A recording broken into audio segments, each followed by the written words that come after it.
First of all, I want to give all praise, honor, and glory to Yahweh, Ba'ashem, Yahweh Shah. Double honors to the apostles of great millstone who rule well. Salutations to the Akim out there in the gaps, pushing this truth and sincerity. Safety, peace, and blessings to the blessed elect across the four corners of the earth. Okay, I just want to come out with a little quick hit concerning the situations that's going on in prophecy around the world with this President Trump, of Babylon, aka America, and the recent missile strikes on Syria. And as I put out a video yesterday that the president of Russia, which is Gog, Putin, he said he would not, he would not be backing up Assad, who was the president of Syria, on everything, as if he was trying to, keep his hands away from it, or keep his hands, like he wasn't gonna get involved because he, sprayed his own people with that Syrian gas and shit.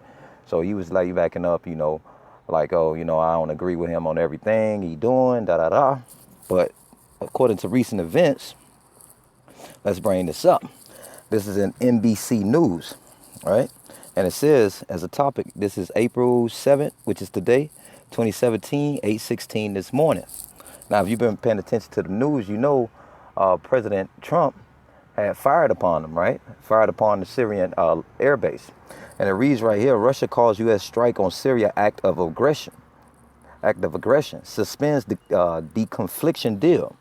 It reads, in Moscow, Russia reacted strongly to America's missile strike on Syria early Friday. So it was like early this morning he hit it, calling it an act of aggression and suspending an agreement that prevents direct conflict between U.S. and Russia forces in the region.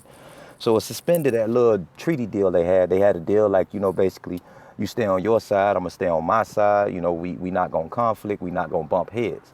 But he suspended that deal so, it could just pop off at any time, so to speak. The next paragraph is, the launch of 59 Tomahawk cruise missiles was an egregious and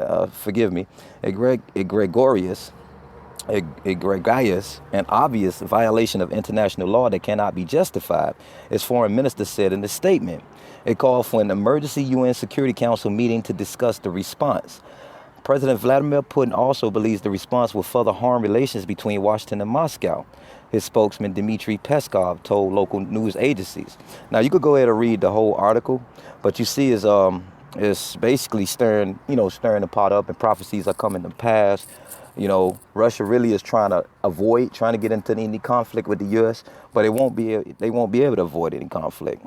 All right, let's go into, I'm going to go ahead and reread this scripture, Ezekiel 38:2. Son of man, set thy face against Gog, the land of Magog, the chief prince of Meshech and Tubal, and prophesy against it. Now, Gog and Magog, that's really representing the land over there in Russia. And right now, the chief prince of Meshech and Tubal, and prophesy against them, that would be Vladimir Putin today, President Vladimir Putin of Russia. The third verse says, and say, thus saith the Lord power, behold, I'm against thee, O Gog, the chief prince of Meshech and Tubal, and I will turn thee back and put hooks in thy jaws, and I will bring thee forth in all thine army, horses and horsemen, all of them clothed with all sorts of armor, even a great company with bucklers and shields, all of them handling swords. All right. Then it goes into the different nations that they have a treaty with. So all them nations are going to be side by side with Russia. And then, and they're going to bring them to the Valley of Jehoshaphat. All right. But I'll go into another scripture another day. I just want to keep a news update. And don't forget, according to these prophecies, a lot of other things got to happen before it really jump off with this next world war, which is World War III. You know what I'm saying? The war to end all wars, right? And that's prophecy according to the scriptures.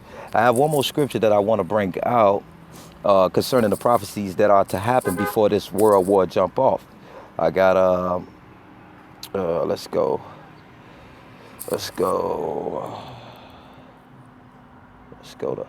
All right, this is Jeremiah 50:45. Therefore hear ye the counsel of Yahweh, that he have taken against Babylon, which is America, and his purposes that he have purposed against the land of the Chaldeans, which is America. Surely the least of the flock shall draw them out. Surely he shall make their habitation desolate with them. And the least of the flock concerning the house of Esau, which is Edom, he's talking about those imposters over there in Israel who portraying themselves to be the true children of the Most High Power, which is Yahweh. All right. So they have to be involved, okay, before all this come to a point. Right here in the scriptures telling you that they going to spark it off. So there's a lot of other things that have to happen.